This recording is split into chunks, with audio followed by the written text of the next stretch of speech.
In addition, the buying power that the economic revitalization development of this nature brings to adjoining communities, not only Calexico, but the rest of the community, is estimated to contribute into an increase in property values as high as 25%. And these are pluses, in my view, to local tax revenues and translates revenues at the state and federal level that are very, very much needed across the board. So we at Argos Multicultural Center value the cultural ties the Manzanita Kumeyaay has to the Pre-Mexicali valleys. The historical significance in this area, from the desert to the sea, is beyond dispute by the Kumeyaay, and their ancestral connection to the villages that once populated this area translates, in our belief, that their commitment to the preservation of the Kumeyaay and Kumeyaay culture and human culture is in line with our efforts to preserve all cultures. So we believe that the economic development revitalizes native and indigenous traditions. So our vocal support is based on Manzanita's commitment to be a good, responsible neighbor. We recognize that they are an integral part of the Yuha Desert and the Pre-Mexicali Valley. So we voice our support and welcome their development in this region because we believe that they belong here because this is where their roots are and this is where ours are. Thank you very much. Thank you, sir. Our next speaker is Gilbert DeAgua.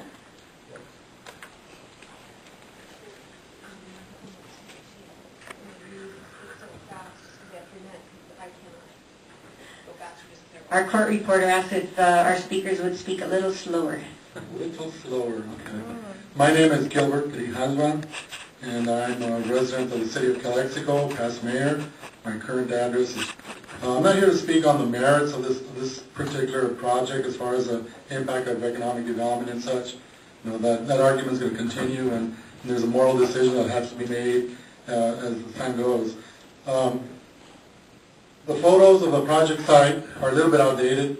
It's not really the way things are currently. There's more development in that region, that area, especially a little bit further south of this proposed development. My concerns are more with the quality of life issues, such as safety. In the way of traffic on State Road 111. A portion of that road was named after the past fire chief, Pete Pedrosa, who unfortunately lost his life on that roadway, being that it was such a danger. Some signal lights have been placed as a Band-Aid, but if this project moves forward, we need more than a Band-Aid. We need something comprehensive as far as the flow of traffic, something such as an overpass to move traffic easily and quickly. A speaker mentioned earlier that we do get quite a bit of backup of traffic during the winter months with all the farm activity around, and traffic does back up all the way to that site. And it'd be lovely watching people try to turn in and turn out and start yelling and cussing and doing all those wonderful things folks tend to do to each other when they're in a hurry to get somewhere.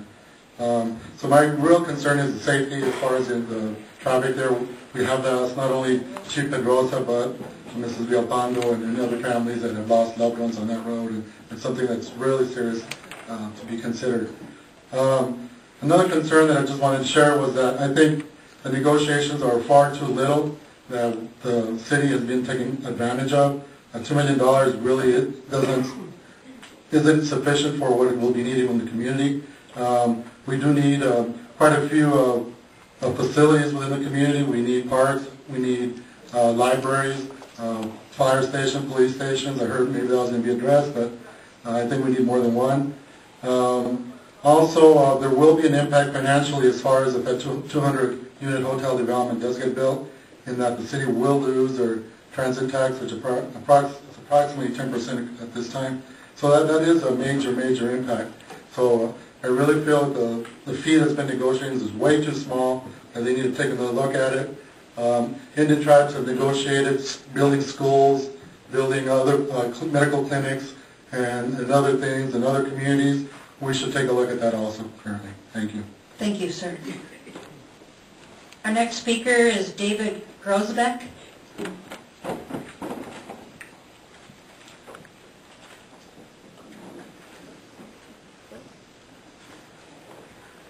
Go ahead, sir. Good afternoon. My name is, as you said, David Groesbeck. My address in Calexico. I'm here as the Chief Business Official for the Calexico Unified School District, and I'm speaking in support of the proposal. This has been a collaborative effort between and among many parties, including the city's leadership, the school district, and others. And I've been impressed by the commitment of the Kumeyaay Manzanita band.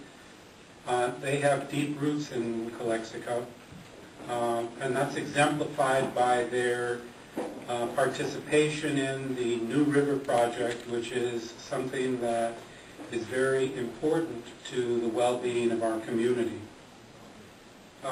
We have met with the tribal leadership, as I had indicated, and I believe that they share our commitment to a very strong educational program. I heard Mr. DeAgua talk about the need to continue to negotiate with the band. I believe that there is a willingness on the part of the Manzanita band leadership to, if you will, contribute their fair share to the community.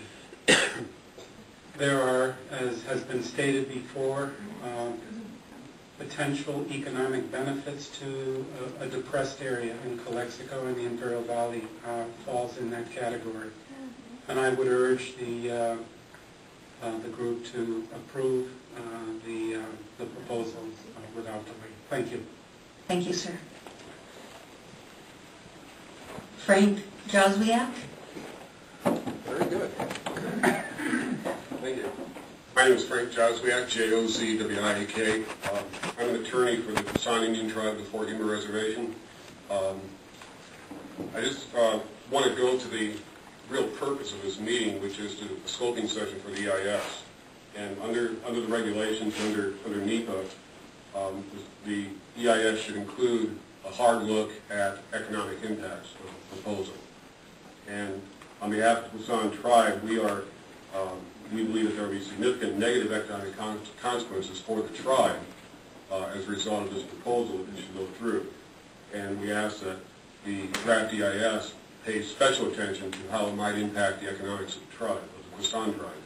The Kusan Tribe is reservations about 50 miles back east from here, or actually from Calexico itself.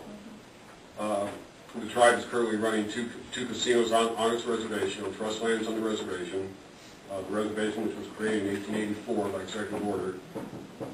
We are in the process of building a $200 million plus casino hotel resort at the west end of the reservation, closer into Calexico.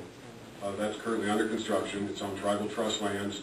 No fee to trust approvals were required. And this project here would have a devastating effect on the Kusan Tribe. And the monies that the Kusan Tribe makes, the jobs that the Kusan Tribe produces or creates from these projects benefits Imperial County as well as the Kusan Tribe. The tribe's had reservation gaming going for about 10 years now. They've been quite successful, and we figure our marketing study shows that we get about 20% of our clientele from the Calexico, El Centro, Mexicali area. So this would be having potentially a 20% impact on the tribe's income and jobs, and even maybe the viability of our casino. As I said, the regulations and NEPA itself do require that, as the regulations state, the Council of Environmental Quality regulations state,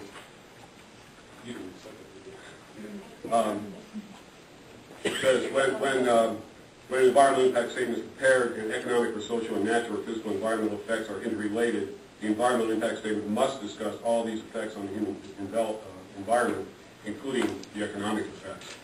And generally, we always hear the plus economic effects, the jobs that are created by the new project. There's only so many casino jobs in Imperial County. There's only so many casino patrons that are going to be in Imperial County and in the area, in the valley. And it's either one's going to take away from the other, or the other's going to take away from the other one. And we were here, we were there first, we're on the reservations. This land is part of the Kusan Tribe's traditional lands, and along with the Yuman Indians, which the Kusan Tribe are part of. And a claim that this is historic lands of the tribe is not necessarily the criteria for whether you come into another tribe's economic zone and build a casino that's in direct competition and in fact, close